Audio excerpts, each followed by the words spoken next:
In this video, I'm going to share with you some really big ideas about how to cheat time and ultimately how to get where you want to go years, decades, or even more faster. Basically, these are principles and ideas, and so take them how you will. But I'm just going to give you a few basic principles of physics, how time works, and also how psychology works. And so if you can start to look at time in this way, in a little bit of a different way, you can start to stretch your time. And time is very flexible from a relativity perspective. Basically, what Einstein found is that the faster an object moves through space, the slower time goes relative to others moving in the same direction. And so what time ultimately is its directional change. If you're not moving in a desired direction, then time is going to go very fast for you. If you're not going where you want to go towards a desired destination, then your clock is going to tick, tick, tick, tick, tick, tick. Time is about directional change. It's about change in a specific direction. And time slows down, literally slows down, if you can go in that desired direction at a faster pace. Now, this idea leads to concepts like wormholes and things like that. These are theoretical ideas about how you can potentially alter space and cut the time in half or more, getting in one location in space to another. So really, it's about moving in space at different velocities. And so if a person wants to get from point A to point B, and it's going to take them 5 years to get that distance, then that's 5 years of time. But if you can get from point A to point B in 5 days, then that time is hundreds or even thousands of times slower. It's slower because you moved the same distance faster, which means you literally slowed down your time relative to your former trajectory. One big idea here is that if you can get where you want to go in half the time, you just slowed your time down, which means you traveled the same distance in twice the speed, which means you slowed your time down by twice as much. Time slows down as you move faster in a desired direction towards desired destination. And the direction really matters, because if you're going really fast, but you're going ultimately in an undesired direction, then time is going to go very fast for you. Years, decades can go by because you're not going where you want to go, and you have that internal conflict. So obviously, one of the massive ways to slow time down or to stretch time is by telling the truth. All progress starts by telling the truth, by really being honest and analytical about what's the direction your life is going, and is it the direction you want to be going? If it's not the direction you want to be going, and if you're on a certain trajectory, then by staying on that trajectory, your time is going to speed up. Years are going to go by, decades, and you're not going to have moved in the direction you want to go. You will have done a lot of things, but that won't have translated to where you ultimately want to go. All progress starts by telling the truth, by simply being a lot more honest with yourself, and by changing directions. Your time slows down fundamentally because now you're taking steps and going in the direction you want to go. Now, there's an advanced principle on this subject. No two people have the same time. I don't have the same time as you have. You have a different experience of 24 hours, and our experience of time has a lot to do with the direction we're going, the speed we're going in that direction, but also our context. That in my time, I have access to knowledge, ideas, people that are a part of my regular experience of time. And you have a different context filled with people, different relationships, and also a different trajectory that you're mentally heading for. Psychologists actually have a concept they call the default future. And the default future is the direction that you already know your trajectory is going. It's basically the default future because it's the future you already know you've kind of committed yourself to. It may not be the future you want, but it's the future you most expect. One of the things that you can do to obviously stretch, slow, expand your time is get yourself into the time frames. And they really do call it that. It's about reference, frame, and perspective. It's about getting yourself into the context and frame of people whose time is their normal time and their normal life may reflect what you ultimately want. So, for example, let's just say that finances are your goal. Well, if you could get yourself into the context and into the frame of time of someone who is making 10 times or 100 times more money than you, it's a normal experience in their time to be able to make X amount of money in a day. They might be able to make as much money in a day as you make in a year. So for you, a year goes by trying to achieve a certain direction or destination while they can experience that in a day. So their time is a lot slower as it relates to money. So if you can get yourself into their time, into their context, into their experience, into their trajectory, it's in a lot of ways you can look at it like planets. So in the movie Interstellar, they really show time dilation and time relativity in this way. Basically, the astronauts leave planet Earth, they go through a wormhole, and they're in a different galaxy, and they get onto a planet that's moving enormously faster relative to how fast Earth is going. Earth is going at a certain speed. This planet, because it's next to a black hole, is moving probably hundreds of times faster in space, And so time goes hundreds of times slower. And as they talk about in that movie, I think it's 1 hour for them on that planet equals 7 years on Earth. And so they have to get in and out fast because their time is a lot slower than the people on Earth. 1 hour here equals 7 years there. So the time on Earth is a lot faster. You can look at people and relationships and context to the ultimate door to change. As you jump into someone else's context, right, and start to experience their time, they have more coming at them. They have maybe the things you want coming at them in much abundance. The things you want in your time on your planet may be scarce, whereas on their planet or in their time, it may be abundant.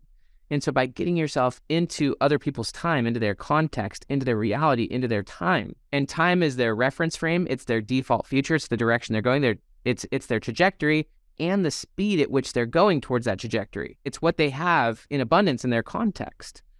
It's really interesting because if you look at life and history this way, we live in a context where we can communicate like this. We have airplanes. So a part of our current context is that we can fly maybe from one side of the U.S. to another, right, in about 5 or 6 hours.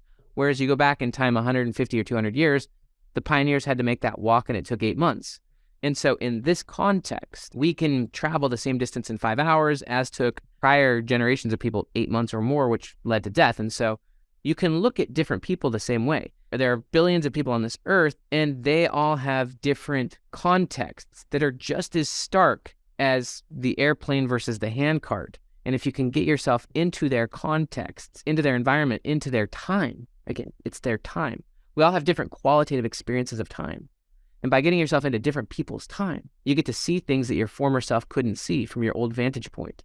You get to become aware of principles and ideas and learning and maybe opportunities, situations that simply could not have been available if you were just operating in your former self's form of time. There's one more idea I want to tell you about, and that's the 80-20 principle. The 80-20 principle is the idea that 80% of your results comes from 20% of what you do. Some people have actually equated this idea to the 95 and 5 principle, that actually it's 5% of what you do that's creating 95% or more of your results. Every time you're spending time in that 80%, the 80% are the things that don't matter. They're the things that are ultimately holding you back.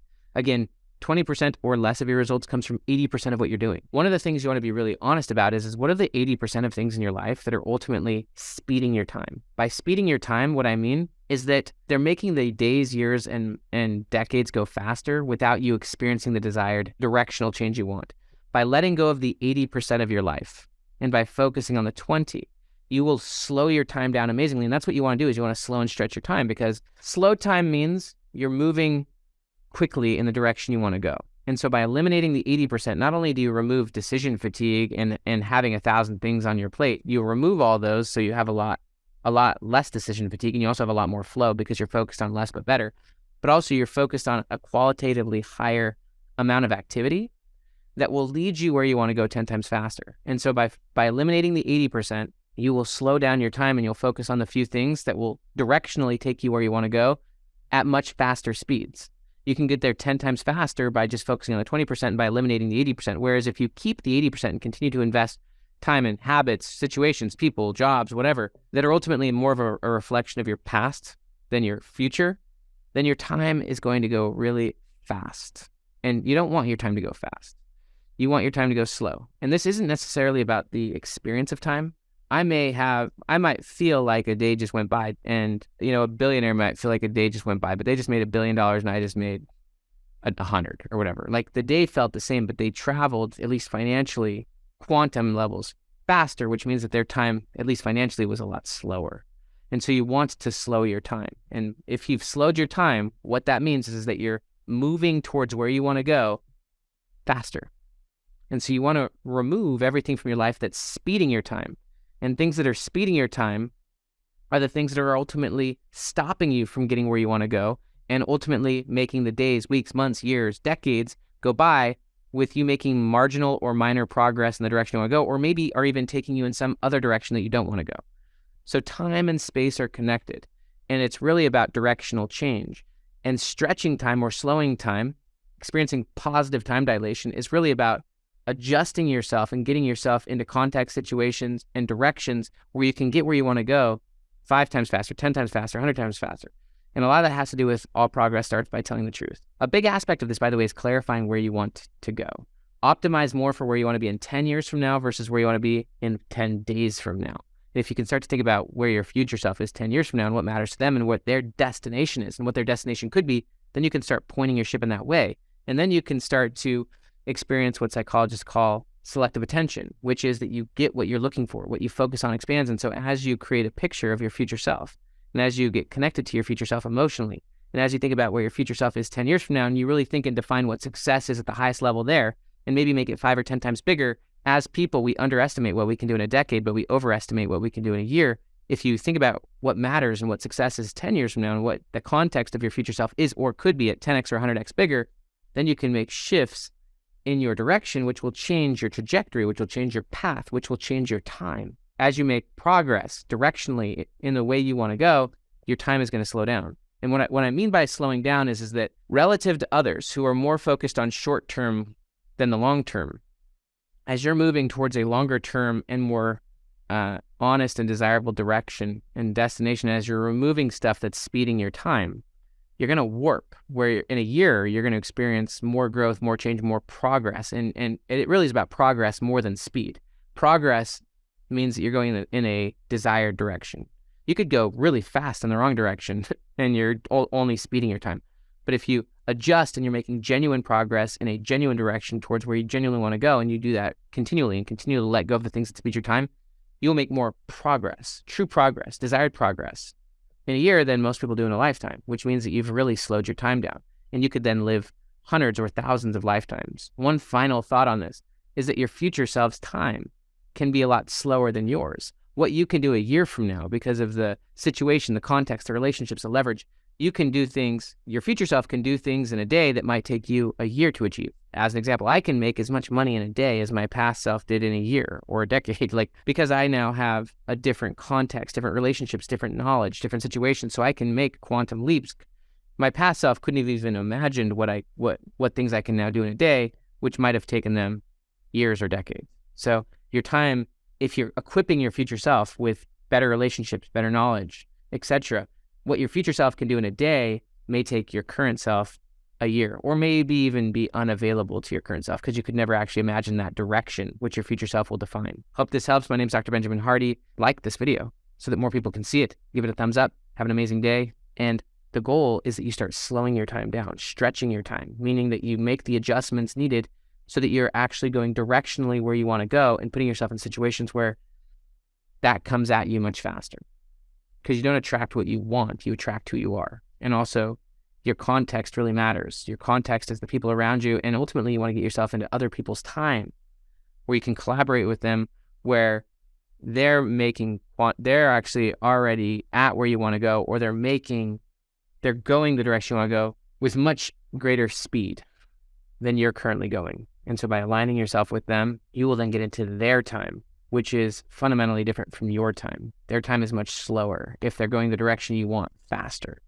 So, talk to you later.